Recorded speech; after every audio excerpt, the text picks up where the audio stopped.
আদালতে চাকরি পাওয়ার দুর্দান্ত সুযোগ। প্রিয় বন্ধুরা, আপনাদের সবাইকে জব টিভিতে স্বাগত। যারা সরকারি চাকরির স্বপ্ন দেখেন অথবা সরকারি চাকরিতে নতুন, তারা এই ভিডিওটা দেখলে নিজেই নিজের সরকারি চাকরির আবেদনটি করতে পারবেন। কিভাবে আবেদন করবেন সব কিছুই আমি আপনাদেরকে দেখিয়ে দেব বিস্তারিত। শেষ পর্যন্ত সাথেই থাকুন। ইতিহাসের সবচেয়ে বড় নিয়োগ বিজ্ঞপ্তি প্রকাশ করেছে গণপ্রজাতন্ত্রী বাংলাদেশ সরকারের বাংলাদেশ জুডিশিয়াল সার্ভিস কমিশন সচিবালয়। তো আদালতগুলোতে আপনি কিভাবে আবেদন করবেন সেটাই আমি আপনাদেরকে এখন প্র্যাকটিক্যালে তাদের ওয়েবসাইটে ঢুকে দেখিয়ে দেব। তার আগে তাদের 8 ক্যাটাগরির যে বিশাল নিয়োগ বিজ্ঞপ্তি প্রকাশ করা হয়েছে সেই পদগুলোর সাথে একটু পরিচয় করাই দেই। এখানে আপনারা দেখছেন সবচেয়ে বেশি নিবে অফিস সহায়ক।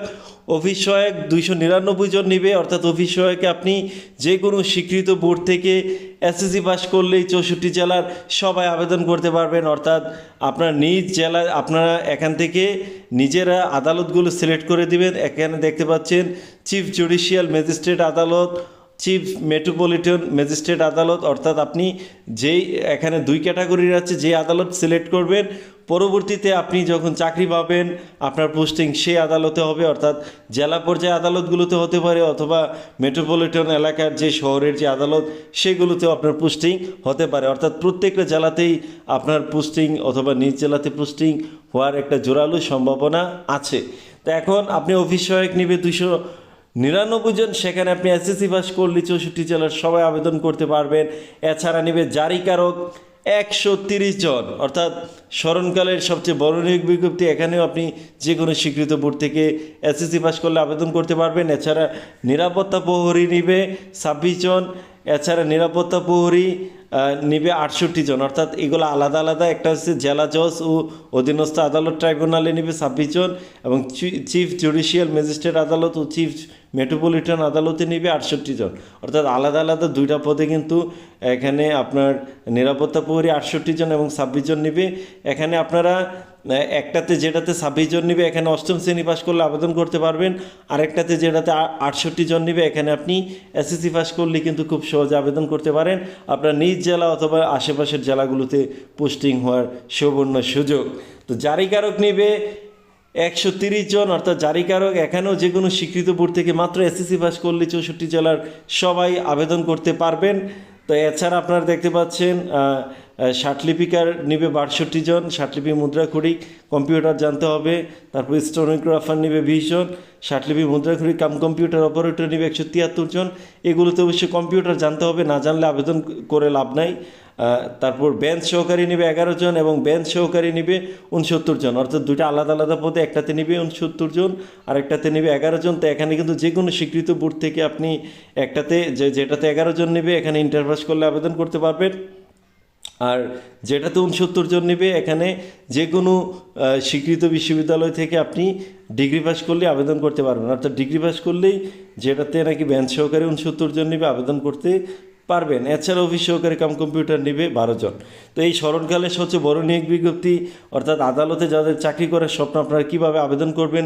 জারিকারক 130 জন, অফিস সহায়ক 299 জন এবং নিরাপত্তা প্রহরীতে। চলুন আমরা এখন সরাসরি চলে যাব ওয়েবসাইটে। আমরা ওয়েবসাইটে চলে আসলাম, আবেদন কিন্তু চলমান। আপনারা দেখতে পাচ্ছেন 4 জুন বিকাল 5টা পর্যন্ত আবেদন করতে পারবেন, সময়টা খুব কম। যারা এখনও আদালতে আবেদন করে নেন। দেখেন আমরা ওয়েবসাইটে আসার পর নেক্সটে দিলাম, এখানে বিভিন্ন পদের নাম দেখতে পাচ্ছেন। ধরেন আপনি অফিস সহায়ক আবেদন করবেন, কীভাবে আবেদন করবেন দেখাই। অফিস সহায়ক সিলেক্ট করে তারপর নো অপশন দিবেন, নেক্সটে দিবেন। তারপর কিন্তু সরাসরি চলে এসেছি আমরা একদম সরকারি অ্যাপ্লিকেশন ফর্মে। এখানে আপনার যে আবেদন করবে তার নাম বাংলাতে ইংরেজিতে, বাবার নাম বাংলাতে ইংরেজিতে, পিতার নাম বাংলাতে ইংরেজিতে, মায়ের নাম বাংলাতে ইংরেজিতে, তারপর ডেট অফ বার্থ, তারপর আপনার ধর্ম সিলেক্ট করে দিবেন আপনি যে ধর্মের হন, তারপর জেন্ডার, ন্যাশনাল এনআইডি কার্ডের নাম্বার দিলে বার্থ রেজিস্ট্রেশন নাম্বার নো দিয়ে দিবেন, পাসপোর্ট নো দিবেন। অর্থাৎ এনআইডি কার্ডের নাম্বার দিলে বাকি 2টা লাগবে না। মেরিটাল স্ট্যাটাস দিয়ে দিবেন, আপনি সিঙ্গেল না মেরিট, নাম্বার, ইমেল দিয়ে দিবেন, কোটা নো অ্যাপ্লিকেবল দিবেন, departmental status no applicable. Care অফে আপনার বাবা মায়ের নাম দিবেন। আর যাদের বিয়ে হয়েছে, যেসব মেয়েরা বিবাহিত তারা স্বামীর নাম দিবেন। আর বাকি সবাই কেয়ার অফে আপনার বাবা মায়ের নাম দিবেন। তারপর আপনার গ্রামের নাম, ডিস্ট্রিক্ট দিয়ে দিবেন আপনি কোন জেলার। তারপর এখান থেকে উপজেলা আপনি সিলেক্ট করে নেবেন। তারপর পোস্ট অফিস, অর্থাৎ 64 জেলায় সবাই আবেদন করতে পারবেন। তো আপনার বর্তমান ঠিকানা এবং স্থায়ী ঠিকানা যদি সেম হয় তাহলে এখানে সেমে টিক দিয়ে দিবেন। তো এখানে যেহেতু এসএসসি পাশে আবেদন করতে পারবেন, এসএসসি অথবা দাখিল যাই করেন না কেন, অথবা কারিগরি, তারপর রোল আপনার তারপর এখান থেকে আপনি যেই গ্রুপের হন সেটা দিয়ে দিবেন, বোর্ড দিবেন, রেজাল্ট দিবেন, পাসিং ইয়ার। তো এসএসসির তথ্যগুলো দিয়ে আপনি আবেদন করতে পারবেন। অর্থাৎ ইন্টার এবং গ্র্যাজুয়েশনের ইনফরমেশন আপনি চাইলে দিতে পারেন, না দিলেও কোনো সমস্যা নাই। তো এইভাবে দিয়ে এখানে ভেরিফিকেশন কোডটা রিফ্রেশ দিয়ে ভেরিফিকেশন কোডটা আপনার রিফ্রেশ দিয়ে নতুন একটা কোড আসলে সেই কোডটা এখানে বসাই দিয়ে তারপর নেক্সটে দিবেন, ডিক্লারেশনে টিক দিয়ে সাবমিট দিলে আপনার অ্যাপ্লিকেশনটা সাবমিট হয়ে যাবে। পরবর্তী পেজে আপনার ছবি 300x300 এবং সিগনেচার 300x80 দিয়ে আপনি সহজে আবেদন করতে পারবেন। তো যারা এই ভিডিওটা দেখছেন, আপনারা এই ভিডিওটা শেয়ার করে আপনার টাইম লাইনে রেখে দেন। এই ভিডিওটা দেখিয়ে আপনি কম্পিউটার দোকান থেকে আবেদন করতে পারবেন, অথবা আপনি নিজেও আবেদন করতে পারবেন। তো আপনাদের যাদের বেকার ভাই বোন আছে, আমি তাদেরকে বলবো যারা এই ভিডিওটা দেখছেন, এই ভিডিওটা শেয়ার করে রাখুন। এই ভিডিওটা শেয়ার করে আপনার বেকার ভাই বোনদেরকে জানিয়ে দেন, অথবা আপনি ভিডিওটা শেয়ার করে টাইমলাইনে রেখে দিলে এই ভিডিওটা দেখে আপনি নিজের আবেদন করতে পারবেন। তো সময় দেওয়ার জন্য সবাইকে অনেক ধন্যবাদ। যারা এই পরীক্ষায় পাশ করতে চান, 80% কমনযোগ্য সাজেশন এবং বিগত সালের প্রশ্নের সমাধান দরকার, তারা আমাদেরকে ইনবক্সে অথবা হোয়াটসঅ্যাপে SMS করতে পারেন। আমাদের একদম গুছানো সাজেশন, এই সাজেশন পড়লে আপনি ইনশাল্লাহ পরীক্ষায় পাশ করতে পারবেন। অর্থাৎ সময় নিয়ে প্রিপারেশন নিতে হবে, 1 থেকে 2 মাস সময় নিয়ে যদি প্রস্তুতি নেন তাহলে পাশ করতে পারবেন। পরীক্ষার 7 দিন আগে পরে আসলে চাকরি পাওয়া যায় না।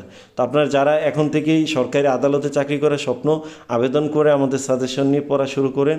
বিগত সালের প্রশ্ন এবং বিভিন্ন MCQ পরীক্ষা হবে। তো এই পরীক্ষাটি হবে MCQ। তো MCQ পরীক্ষায় কোন কোন বিষয় থাকবে, কিভাবে প্রিপারেশন নেবেন, সব কিছুই পাবেন A to Z। তো যাদের সাজেশন দরকার আমাদেরকে ইনবক্স অথবা হোয়াটসঅ্যাপে SMS দিতে পারেন। তো সময় দেওয়ার জন্য অনেক ধন্যবাদ। ইউনিয়ন সমাজকর্মী সহ সমাজসেবা অধিদপ্তরে 1485টি পদে নিয়োগ বিজ্ঞপ্তি প্রকাশ। কিভাবে আবেদন করবেন বিস্তারিত ভিডিও আমার পেজে দেওয়া আছে, আমার পেজে দেখুন। আরও অন্যান্য সরকারি চাকরির ভিডিও দেওয়া আছে, অর্থাৎ পেজটি ফলো করে সাথেই থাকুন। সময় দেওয়ার জন্য আপনাদের সবাইকে অনেক ধন্যবাদ। আল্লাহ হাফেজ।